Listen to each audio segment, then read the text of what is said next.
अब यहाँ पे आते हैं जनाब सलमान अली आगा साहब, हमारे कप्तान। अब ज़रा मेरे कप्तान के हवाले से ज़रा उनकी परफॉर्मेंस देख लीजिए।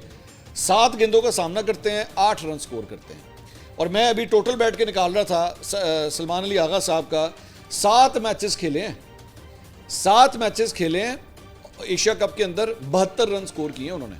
72 रन, 72 रन का मतलब ये है कि फी मैच जनाब ने 10 रन स्कोर किए। एवरेज जो बनती है ना वो 10 रन की बनती है, जो उन्होंने 10 या 12 रन की एक एवरेज बनती है उनकी, जिसमें उन्होंने टोटल 4 चौके लगाए हैं और 1 मुश्किल से छक्का लगाया है। ये है हमारे कप्तान का हाल।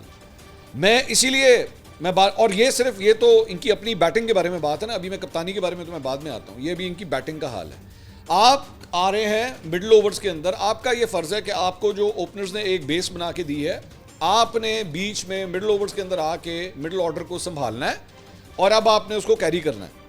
और उसका मैं कंपैरिजन अभी करता हूँ इंडियन बैटिंग के साथ। तो आपने जनाब 7 मैचेस के अंदर जो है वो 72 रन स्कोर किए और ये आपने कुल कारकर्दगी दिखाई।